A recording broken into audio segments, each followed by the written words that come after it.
자, 지난 주일에 우리가 사울의 회심을 이야기를 했어요. 자, 회심. 첫째는 예수님을 만나는 것이다 라고 말씀드렸습니다.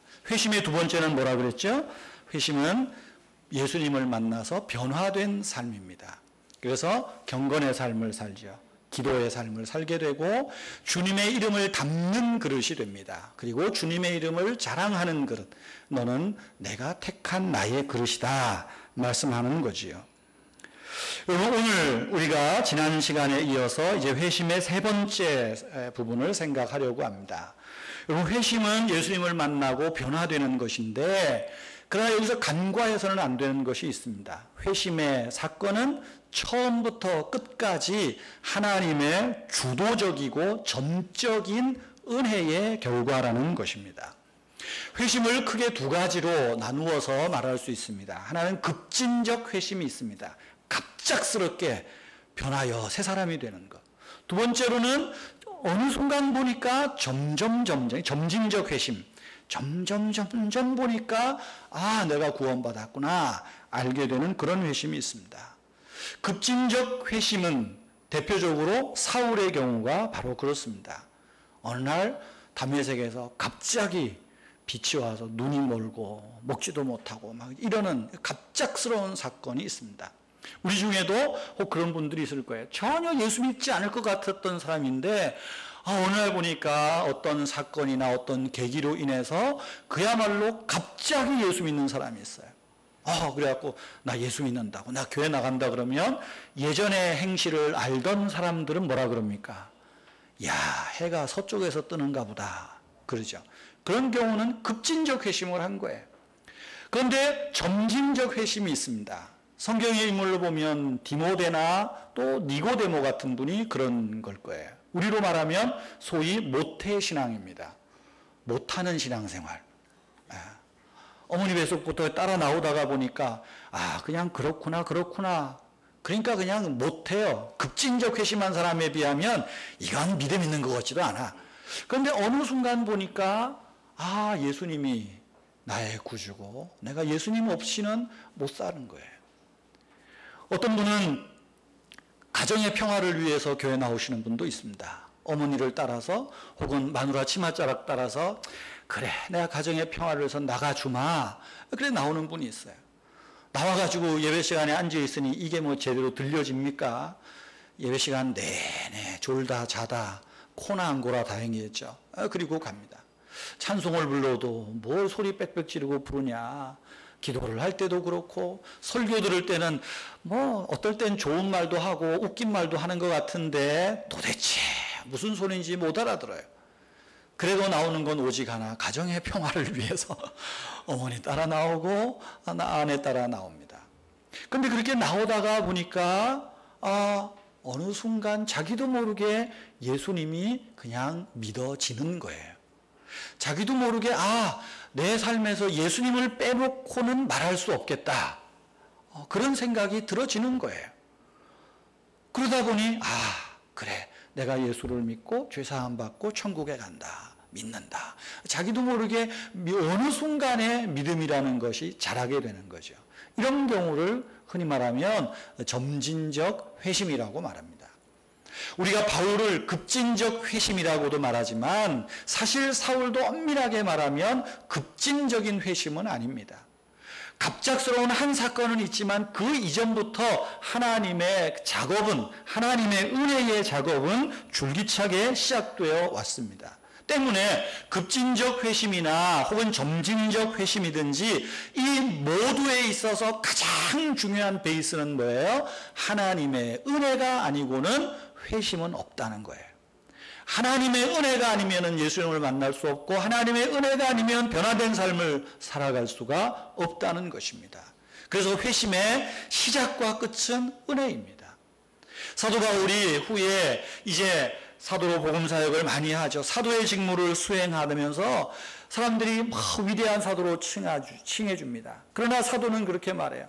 자기의 모든 사도의 직무와 이 직무를 가지는 원인과 모든 결과는 하나님의 은혜였다고 말하고 있습니다. 고린도전서 15장 9절 10절 말씀에 보면 사도 바울이 그렇게 말합니다. 나는 사도 중에 가장 작은 자라. 나는 하나님의 교회를 박해하였으므로 사도라 칭한 받기를 감당치 못할 자니라. 그러나 내가 나 된 것은 하나님의 은혜로 된 것이니 내게 주신 그의 은혜가 헛되지 아니하여 내가 모든 사도보다 더 많이 수고하였다. 내가 나 된 것은 하나님의 은혜다. 자기를 가리켜서 말합니다. 내가 누구냐? 나는 예수를 박해하던 자다. 교회를 박해하던 자였다.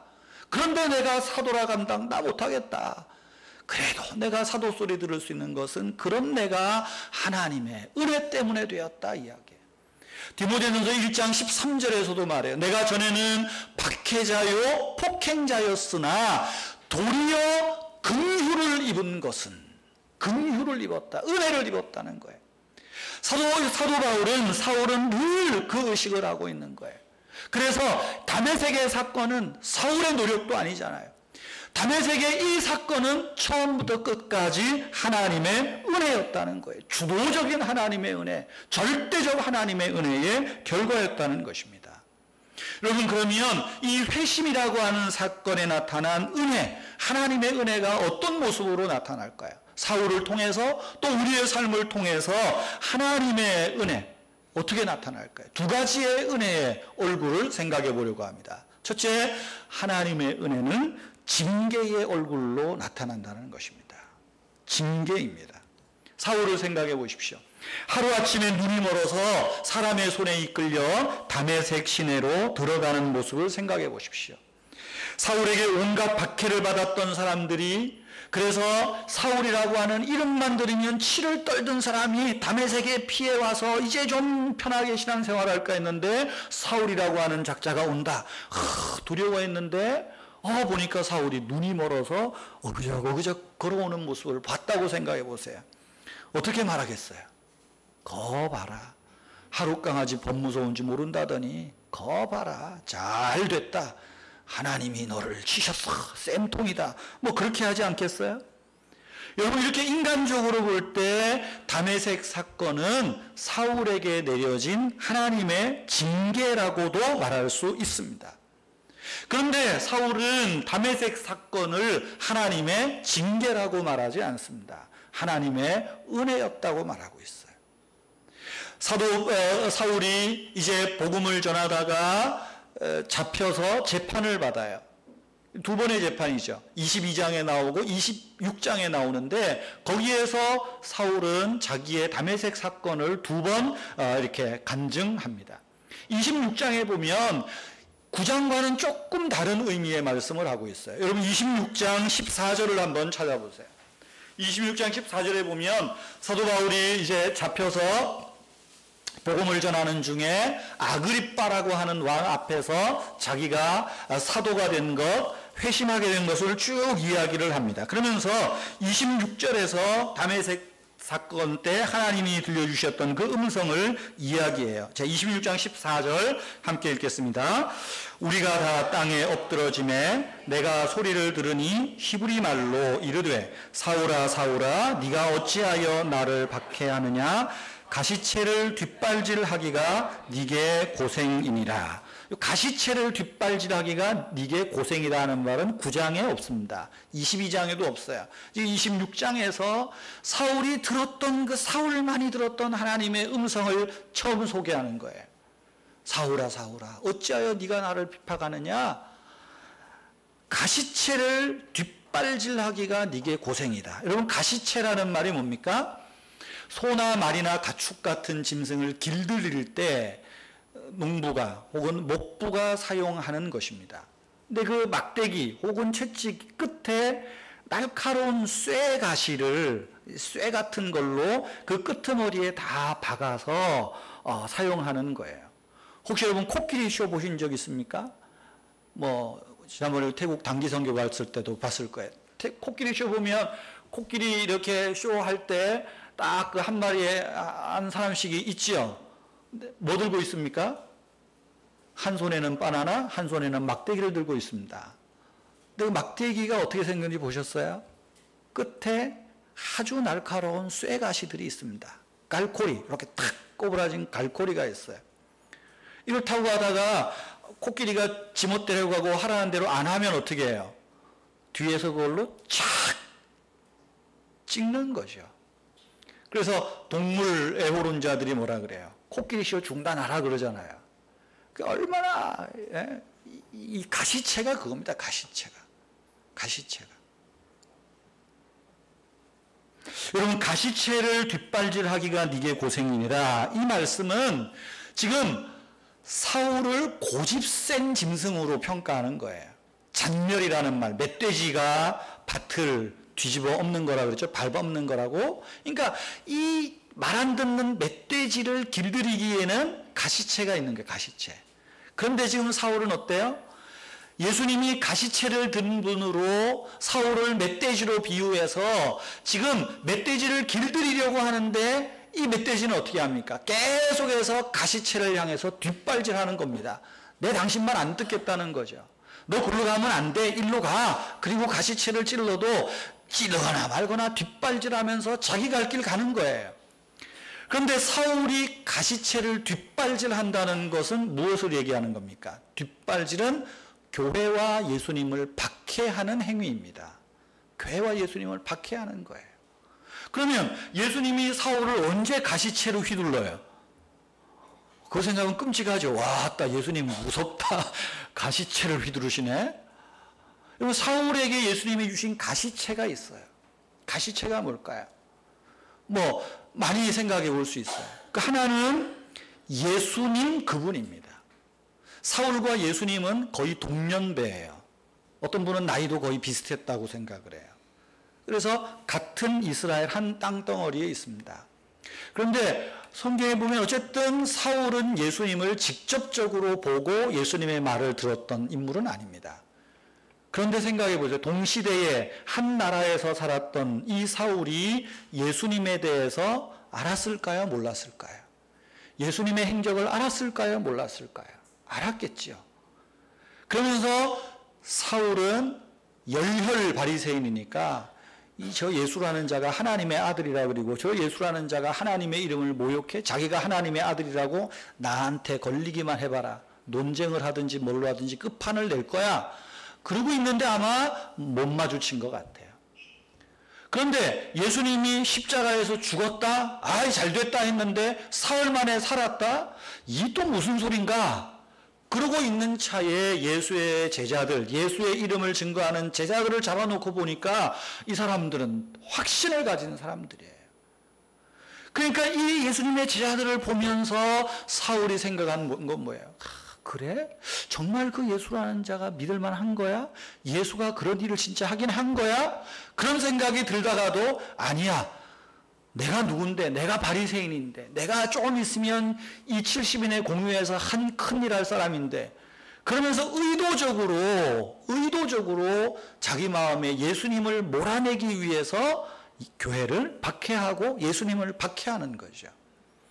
마음속에 예수님에 대한 좀 긍정적인 생각이 올 때마다 그것이 뭐예요? 예수님은 마음으로 혹은 사울의 양심에 내가 살아있다고, 내가 너를 사랑한다고, 나를 통해서 구원 얻는다는 그 음성이 들려올 때마다 가시체로 찌르는 거죠. 그럴 때마다 어떻게 해요? 뒷발질하는 겁니다. 교회를 박해하는 거예요. 두 번째로 사울에게 있는 가시체가 뭘까요? 스데반입니다. 스데반. 여러분, 사울이 스데반이 죽을 때 어디에 있었습니까? 그 자리에 있었습니다. 재판받을 때 그 자리에 있었고, 스데반이 설교하는 그 자리에 있었고, 돌에 맞아 죽으면서 스데반이 기도했던 그 기도의 음성을 사울이 들었고, 그것뿐인가요? 돌에 맞아 죽으면서 기도하면서 죽는 그 모습이 천사의 얼굴과 같았다. 사울이 그 모습을 봤어요. 여러분, 그렇다면 일말에 우리에게 양심이라는 것이 있는데 여러분, 그날 밤에 잠인들 편하게 잤겠어요? 아마 모르겠네도 몇 번을 깼을지 모르겠어요. 아마 사울의 그 빛나는 얼굴이 눈앞에서 왔다 갔다 하고 꿈에도 나타났는지 모르겠어요. 사울이 죽으면서 아버지, 저들이 하는 일을 알지 못합니다. 저들을 용서해 주십시오. 아마 그 스데반의 기도가 사울의 마음에, 사울의 귀에 끊임없이 내리쳤을 거예요. 그것이 뭡니까? 가시체예요. 네가 갈 길은 그 길이 아니라 복음의 길이라고 스데반의 모습을 통해서 가시체로 지금 스데반의 마음을 찌르는 거죠. 그런데 사람은 어떻습니까? 자기가 이거에 대해서 아니야 할 때 강한 거부는 강한 폭력으로 나타나요. 그래서 나오는 것이 살기가 등등하고 위협이 등등한 모습으로 나타나고 있었다는 것입니다. 여러분, 다메섹 도상은 사울이 더 이상 가시체를 뒷발질하지 못하게 하는 예수님의 최후 수단이고 통첩이었습니다. 그래서 많은 성경학자들은 다메섹 사건을 가리켜 하나님의 추적이 이겼다라고 말해요. 루이스 같은 분은 그렇게 말하죠. 하나님은 사울을 잡으시는 하나의 사냥꾼으로 묘사하고 있습니다. 끝없이 먹잇감을 놓치지 않고 끝없이 잡아채는 사냥꾼. 그래서 루이스라고 하는 분은 이 다메섹 사건을 가리켜 하나님의 위대한 추적의 승리였다라고 말합니다. 무엇입니까? 이제까지 가시체를 통해서 또 사울이 알았던 율법을 통해서 사울의 잘못 가는 길을 끊임없이 찔러댔지만 그는 그거에 대한 반발로 어쩌면 예수님을 박해하고 어쩌면 교회를 더 박해하고 핍박해 왔는지 모릅니다. 그러나 이제는 더 이상 도망하지 못하도록, 더 이상 뒷발질 치지 못하도록 하신 최후 수단이 다메섹 사건이죠. 그 다메섹에서 주님은 사울을 어떻게 다루십니까? 빛으로, 소리로 다루시죠. 다메섹에서 사울이 눈이 멉니다. 앞을 보지 못하게 돼요. 어쩌면 사울이라고 하는 인생을 뿌리채 흔들어버린 그 사건입니다. 눈을 멀게 하시고 하늘을 찌를 듯한 자만을 꺾고 사람의 손에 의지하여 시내로 들어가는 이 초라한 모습. 여러분, 이것은 인간적으로 보면 틀림없는 징계입니다. 그러나 사울은 이것이 징계가 아니라 하나님의 은혜였다고 말하는 거예요. 가시체를 뒷발질하기가 얼마나 네게 고생이냐. 그래, 이제 됐다. 고마해라 그 말입니다. 됐어. 내가 네 마음 알아. 이제 내게로 와. 하나님의 최후 수단인 것이죠. 그래서 사울은 한 번도 징계라는 말을 쓰지 않습니다. 어떻게 말합니까? 나는 교회를 박해한 사람이요. 나는 사도라 불릴 만한 자격이 없었던 사람이요. 내가 전에는 폭행자요, 핍박자였다. 그러나 하나님이 나를 긍휼히 여기셔서 하나님의 은혜로 내가 사도되었다는 거예요. 그래서 15장 10절이 고린도전서 15장 10절이 유명한 말씀이에요. 내가 나된 것은 하나님의 은혜로다. 하나님의 은혜로다. 그 말입니다. 여러분, 우리는 어떻습니까? 징계라는 하나님의 은혜가 있습니다. 우리는 징계라는 말을 싫어합니다. 좋아하지 않습니다. 그러나 엄밀하게 말하면 징계는 나쁜 것이 아닙니다. 오히려 성경은 징계의 유익을 거듭해서 강조하고 있습니다.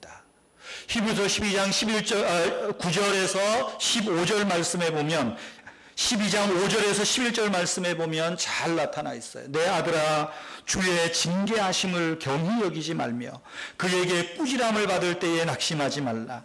주께서 그 사랑하는 자를 징계하시고 그가 받으시는 아들마다 채찍질 하심이라.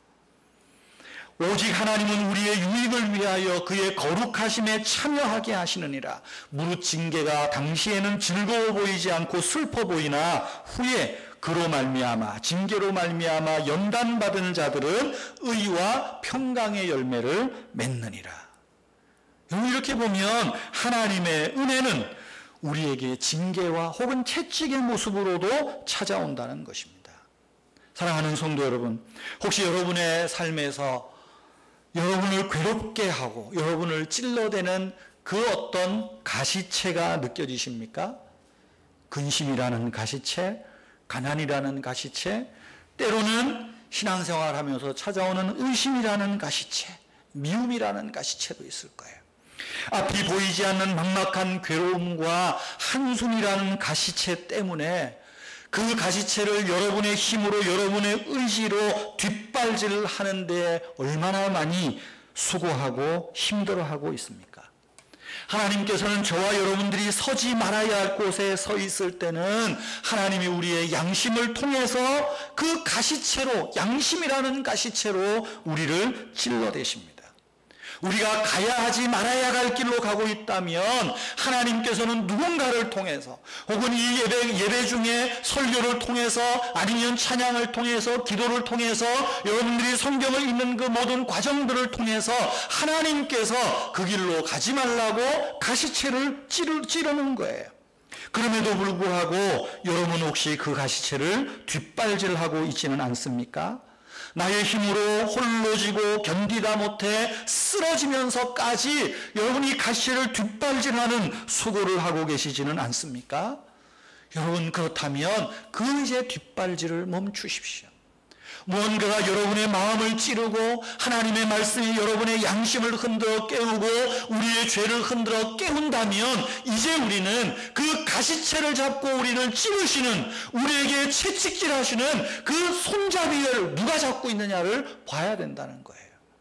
가시채를 누가 쥐고 있습니까? 예수님이 쥐고 있는 거예요. 우리 주님이 쥐고 있는 거죠.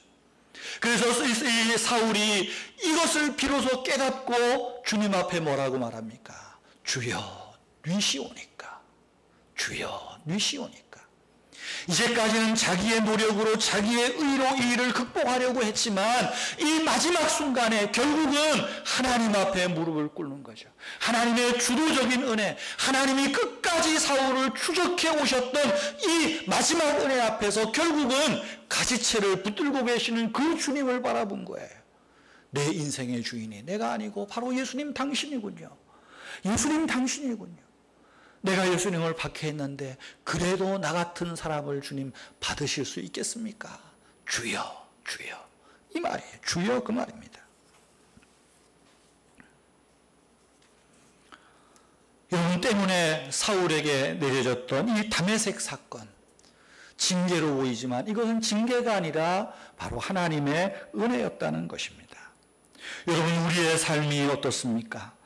찬송가 373장에 보면 얼마나 우리의 삶에 어려움이 많습니까? 큰 물결 일어나 나 쉬지 못하나. 큰 물결 일어나 나 쉬지 못하나. 어쩌면 여러분의 삶에서 일어나는 그 큰 물결들이 여러분들이 가야 하고 여러분들이 서 있어야 될 곳에 서 있으라고 주시는 가시채, 주님께서 여러분들을 찌르시는 하나님의 사랑의 채찍인지도 모르겠어요. 내 걱정 근심을 쉬없게 하시고, 여러분 이 내 걱정 근심을 쉬없게 하려고 하는 방법은 단 하나입니다. 가시채를 쥐고 계신 그 주님 바라보는 거예요. 주여 니시오니까, 주여 니시오니까, 주여 니시오니까. 그럴 때에 우리는 주님의 뜻을 본받고 큰 믿음 주시는 주님과 함께 이 망망대해를 승리하며 걸어갈 수 있는 것입니다. 여러분, 두 번째로 회심에 드러난 하나님의 은혜의 두 번째 얼굴은 무엇일까요? 회복이라는 은혜입니다. 회복의 모습입니다. 만약에 주님께서 죄인을 다루실 때에 죄인을 뿌리채 뽑아버리시는 공의만 가지고 있다면 여러분, 사울은 어떻게 되겠습니까? 그야말로 눈먼 채로 평생을 지낼 수밖에 없었을 것입니다. 다른 한편으로 주님께서는 무조건 죄와 허물을 덮어주시는 사랑의 손만 가지고 계신다면 죽음의 길로 치닫던 사울을 그저 내버려뒀을 거예요. 그까짓 징계하면 뭐하나 내버려뒀을 거예요. 그러면 사울은 역시 그의 삶은 나락으로 떨어지는 것입니다. 그러나 하나님의 은혜에는 양면성이 있습니다. 때로는 그 은혜가 징계처럼 보이지만 이것은 실상 사울을 사랑하기에, 우리를 사랑하기에 주시는 하나님의 은혜였다는 거예요. 그래서 이 징계를 통하여 내가 있어야 할 자리에 서게 하시는 회복의 은혜를, 이 은혜를 통해서 보여주고 있는 것입니다. 하나님은 사울에게 징계처럼 여겨졌던 이 다메섹 사건 후에 하나님께서 사울을 회복시키십니다. 은혜로 회복시키고 사울을 위로하시는 거예요. 어떤 회복입니까? 관계의 회복입니다. 관계 회복이죠. 그 관계라는 건 뭐예요? 끊어졌던 관계가 다시 이어지는 거죠. 첫째는 주님과 관계가 회복되는 것입니다. 하나님과의 관계가, 예수님과의 관계가 회복되죠. 예수를 박해하고 예수님의 몸인 교회를 잔멸했던 사울이 다메섹의 빛으로 음성으로 찾아오신 예수님에게 어떻게 고백했다고요? 주여, 주여, 주여. 어쩌면 이 한마디로 주님과 사울의 관계는 회복된 겁니다. 이 한마디로 사울은 구원받은 것이죠. 사울의 과거의 모든 행적이 어쩌면 이 한마디로 끝이 나버렸는지도 모르겠습니다. 주여, 가시체를 들고 계신 당신이 바로 내 인생의 주인이셨습니다. 내가 주님을 더 알기를 원합니다. 주님을 더 알기를 원합니다. 바로 이 고백 아니었을까요? 여러분, 징계를 통해서 하나님과의 관계가 은혜의 관계로, 축복의 관계로, 풍성한 관계로 들어갈 수 있다면 그 징계는 더 이상 징계가 아니라 은혜요, 축복이라는 것이지요. 두 번째, 어떤 관계가 회복되겠습니까? 교회와 성도와의 관계가 회복되어지는 것입니다. 여러분, 교회를 핍박하고 박해했던 사울이 하루아침에 예수님 만났다고 교회에 금방 친해지고 관계가 회복되었겠습니까? 쉽지 않습니다. 사울이 다메섹에서 눈이 멀어졌을 그때에 하나님께서 아나니아에게 사울의 일을 이야기하시죠. 그리고 너는 사울의 집에 찾아가서 안수하여 눈을 뜨게 보게 하라, 뭐 이런 말씀을 쭉 하십니다. 그럴 때 아나니아가 사울에 대해서 어떻게 이야기합니까? 9장 13절을 한번 보십시오. 9장 13절에 보면 이 아나니아가 사울에 대해서 이렇게 얘기를 해요. 주여, 이 사람에 대하여 내가 여러 사람에게 듣사온즉 그가 예루살렘에서 주의 성도들에게 적지 않은 해를 끼쳤나이다. 그러니까 사울이라고 하는 인간은 못 믿을 인간이라는 거예요. 14절에도 보세요. 여기에서도 주의 이름을 부르는 모든 사람을 결박할 권한을 대제사장들에게 받은 사람이 사울입니다. 그런데 사울을 만나라고요? 아이고, 어림없다는 얘기 아니겠어요? 9장 26절을 보세요. 이제 이 다메섹 사건 후에 한 3년 시간이 지난 때입니다. 25절과 26절은 3년여 시간 차이가 있는데요. 이 3년여 시간 후에 보면 사울이 예루살렘에 가서 제자들을 사귀려고 합니다. 그런데 어떤 일이 일어납니까? 26절 보세요. 사울이 예루살렘에 가서 제자들을 사귀고자 하나 다 두려워하여 사울이 제자됨을 믿지 않았다. 여러분, 교회와 관계 맺는 게 쉽지 않습니다. 내가 어느 날 은혜 받았다고 교회에서 무조건 박수 쳐줄 것 같아요? 어제까지만 해도 등쳐먹었는데, 예? 여러분 생각해 보세요. 어제까지 분명히 저놈이 내 등을 쳐먹었는데 어느 날 은혜 받았다고 헷가닥 다메섹 경험했다고 탁 교회 와서 앉아 있어 보세요. 여러분 마음이 편하겠어요? 목사님, 나 저 사람 우리 교회 나오면 나 이 교회 안 나올라요. 그러지 않겠어요? 그런 내용이에요, 지금. 그런 내용이에요. 그런데 어때요? 하나님께서는 아나니아를 통해서, 바나바를 통해서, 누군가의 중재를 통해서 교회와 사울의 관계를 회복시키시는 거예요. 사울이라고 하는 사람을 두려워했지만 하나님이 아나니아에게 미리 말씀해 주시고 그는 내가 택한 그릇이다. 그를 맞아들여라. 그의 눈을 뜨게 하라. 하나님께서 아나니아에게 말씀하셨어요. 예루살렘 교회에서는 바나바라고 하는 사람을 통해서 아마도 하나님께서도 바나바에게 그런 말씀하지 않았겠어요? 그런 은혜를 주시지 않았겠어요? 그러니 바나바를 통해서 또 아나니아를 통해서 교회와의 관계가 회복되어지는 것입니다. 여러분, 그래서 여기 성경 보세요. 19절 말씀 보세요. 19절. 바나바를 통해서 눈이 뜨여지고 세례를 받고 음식을 먹은 후에 19절 중간에 사울이 다메섹에 있는 제자들과 함께 며칠을 있을세. 이제 제자들과 함께 있는 거예요. 뭡니까? 교회와 성도와 관계가 회복되어지는 것이죠. 예루살렘 교회에서는 어떻습니까? 27절부터 보세요. 바나바가 데리고 사울에게 가서 그가 길에서 어떻게 주를 보았는지와 주께서 그에게 말씀하신 일과 다메섹에서 그가 어떻게 예수 이름으로 담대히 말하였는지를 전하였는지라. 그리고 어떤 결과가 있어요? 28절, 사울이 제자들과 함께 있어 예루살렘에 출입하였다. 이제 교회에 자유롭게 드나들고 제자들과 함께 교제 나누고 은혜를 나누고 사역에 대한 이야기를 나누게 되었다는 것입니다. 이게 뭐예요? 관계가 회복되는 거예요. 여러분, 우리가 신앙생활할 때도 마찬가지입니다.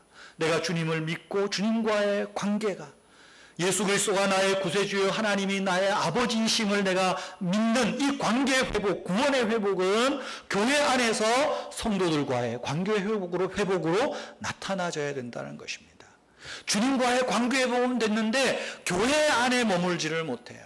아이고, 내 교회 가서 사람 사귀는 것도 싫고 교회에서 봉사하는 것도 싫고, 그래 교회 나오라니 그저 교회 나와서 설교나 들어주마, 예배나 드려주마. 어떤 분은 이런 행태를 가리켜 소비주의적 신앙생활이라고 말해요. 여러분 혹시 교회 생활하면서 소비주의적 신앙생활하고 있지 않나요? 그저 예배 드려주고 가는 거예요. 헌금해주고 가는 거예요. 이것으로는 교인과의 관계가 친밀해질 수 없습니다. 그래서 성도와 교제하고 봉사하고 또 때로는 함께 기도의 제목도 나누고 여러분 이야기도 하고, 이걸 통해서 함께 출입해 가는 거예요. 여러분, 우리가 같이 신앙생활을 하는 것은요, 내가 교회와 상관없이 나 혼자 예수님 잘 믿을 수 있어요. 그러나 그것은 온전한 믿음의 회복이 아닙니다. 온전한 회복이 아니에요. 하나님께서는 우리를 회복시키시되 교회를 통하여서 회복시키시는 거예요. 만약에 사울에게 아나니아나 바나바가 없었다면 어떻게 했어요? 아마 변방에서 도는 복음 전도자로 끝났을지 모릅니다. 그러나 아나니아와 바나바를 통해서 사울은 교회 안에 회복되어졌고, 그가 기독교 역사에서 가장 위대한 인물로 여러분 세움받지 않아요? 세움받는 것입니다. 여러분, 여기에서 아주 우리가 적용할 중요한 교훈이 있습니다. 사람은 어디에 사느냐가 중요하지 않습니다. 어떤 직분을 가지고 있고 어떤 직업을 가지고 있고 내가 지금 사회적으로 어떤 위치에 서 있느냐도 별로 중요하지 않습니다. 누구를 만나느냐가 중요합니다. 예수님을 만나셨습니까? 그 다음에 누구를 만나야 될까요? 아나니아를 만나야 되고 바나바를 만나야 됩니다. 여러분, 먼저 믿음의 생활을 하는 여러분에게 묻습니다. 여러분은 누구입니까? 여러분이 이 시대에, 오늘 이 교회에 아나니아가 되고 바나바가 되어져야 되는 거예요. 누군가 예수님을 만나고 정말로 이제는 교회를 통해서 하나님과의 관계가, 은혜의 풍성한 관계가 더 깊어지기를 원하는데, 혹 우리는 그 어떤 선입견으로 인해서, 외모로 풍기는 그 어떤 것으로 인해서 여러분 수용하지 못한다면 여러분 오히려 하나님의 회심의 은혜를 가로막고 있다는 것을 기억해야 됩니다. 여러분, 아나니아가 어떤 사람입니까?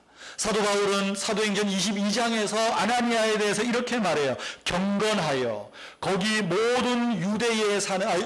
사는 모든 유대인들에게 칭찬받는 자더라. 여러분, 믿음의 사람은 경건해요. 믿음의 사람은 칭찬받는 사람입니다. 바나바는 누구입니까? 위로의 아들 아닙니까? 바나바가 누구예요? 믿음과 성령이 충만하고 지혜가 충만하고 모든 교회에 칭찬받는 사람이에요. 여러분, 아나니아와 삽비라를 통하여서 우리 안에 혹은 교회 밖에, 교회 안에 들어오려고 하는 그 사람들을 회복시키시는 하나님의 은혜의 통로가 된다는 거예요. 저는 이 시간에 저와 여러분들이 정말로 하나님께서 회복시키시는 이 은혜의 통로로 아나니아와 바나바와 같은 그런 은혜의 통로, 회복의 통로로 쓰임받기를 주님의 이름으로 축원합니다. 사랑하는 성도 여러분, 우리가 성경을 잘 읽어보면 사실 사울은 그 자신이 회개한 것이 아닙니다. 자기의 의지로 회심한 것도 아닙니다. 사울은 자기 스스로 뉘우친 적도 없습니다.